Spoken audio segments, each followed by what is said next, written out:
1 Korintus 10 ayat 23. Segala sesuatu diperbolehkan, benar, tetapi bukan segala sesuatu berguna. Segala sesuatu diperbolehkan, benar, tetapi bukan segala sesuatu membangun.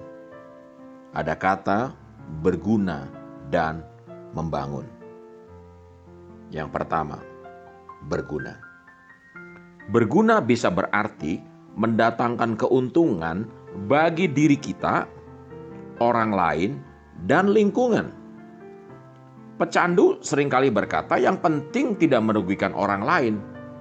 Benar, tapi pada kenyataannya dia merugikan dirinya sendiri dan lingkungan.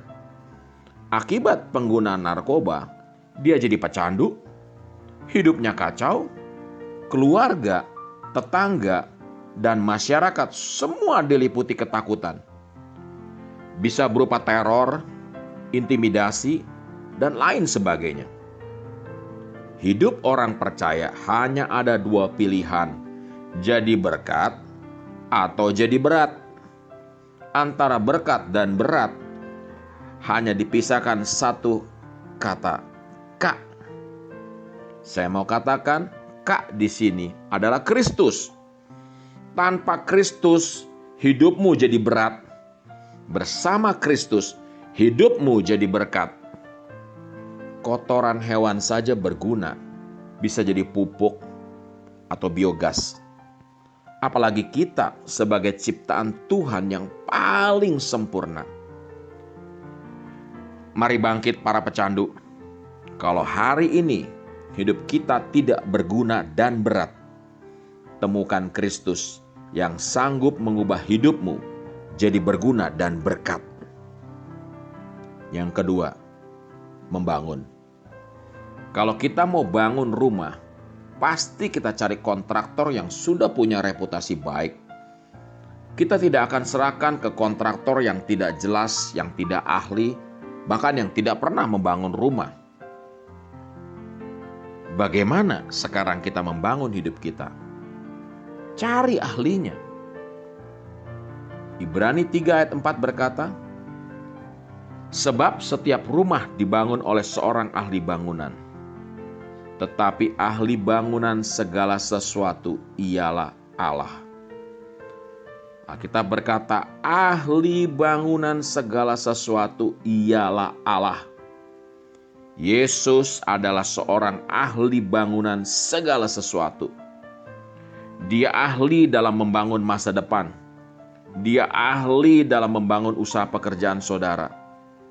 Dia ahli dalam membangun keluarga saudara. Dia ahli segala sesuatunya. Cari ahlinya dan temukan Yesus di hidupmu. 1 Tesalonika 5 ayat 11. Karena itu nasihatilah seorang akan yang lain dan saling membangunlah kamu seperti yang memang kamu lakukan. Dipakai kata saling membangunlah kamu seperti yang memang kamu lakukan. Dipakai kata membangun, bukan meruntuhkan. Hidup kita harus bisa membangun semangat orang, membangun cinta, membangun kasih, membangun keluarga, membangun sesuatu yang baik. Jadi agen perubahan lewat perkataan dan tindakan kita yang membangun. Doa saya, bagi kita yang hari ini masih keterikatan dengan kecanduan, judi, seks, narkoba, dan lain sebagainya. Ayo, temukan Kristus, supaya hidup kita jadi berkat, dan terus membangun kebiasaan yang baru dan yang baik.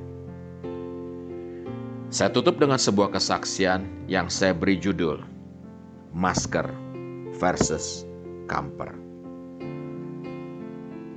Saat itu masih awal virus corona yang kita sebut COVID-19 masuk ke Indonesia. Dan masker yang dulunya murah, sekarang jadi barang antik yang mahal dan sulit dicari.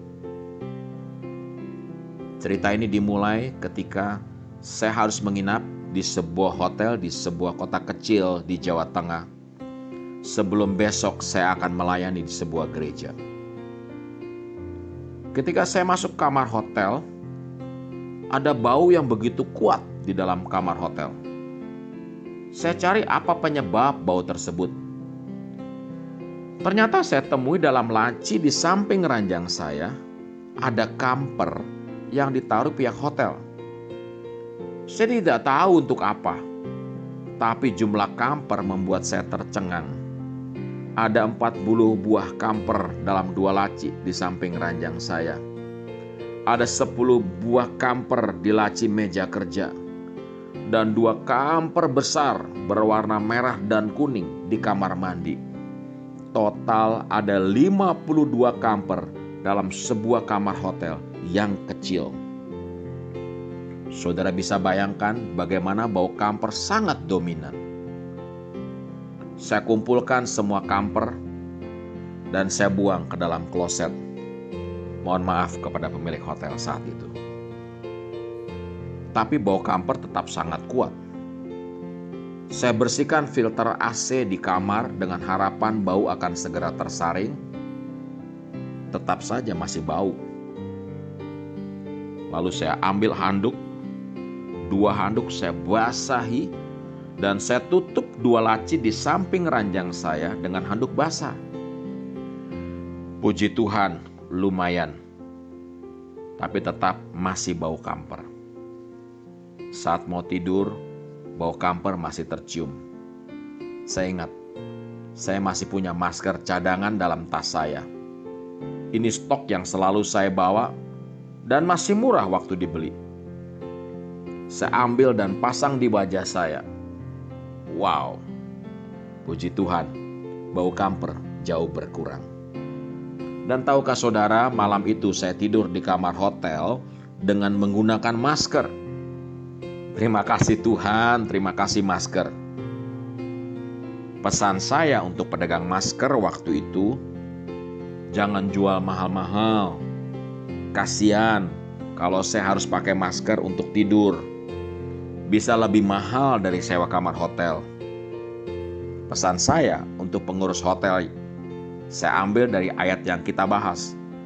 Segala sesuatu diperbolehkan, benar, tetapi bukan segala sesuatu berguna. Segala sesuatu diperbolehkan, benar, tetapi bukan segala sesuatu membangun. Boleh taruh kamper, tapi jangan kebanyakan, jadi tidak berguna. Dan justru buat saya tidak bisa tidur karena ruangan jadi sesak karena aroma kamper yang sangat menyengat. Saya berdoa buat Indonesia bisa segera terbebas dari virus corona dan kita semua bisa hidup normal kembali tanpa masker, tidak direpotkan dengan social distancing. Kita bisa bertemu dengan keluarga kita, ya, tidak harus cuci tangan terus-menerus, harus mandi setiap kali kita keluar dan kembali ke rumah. Kita berdoa, Indonesia kuat dan bangkit di masa-masa pandemi ini. Dan khusus bagi para pecandu, segala sesuatu diperbolehkan, benar, tapi bukan segala sesuatu berguna. Berhenti menggunakan narkoba. Bangkit jadi pribadi yang bisa jadi berkat karena ada Kristus bersama saudara dan saya. Tuhan berkati.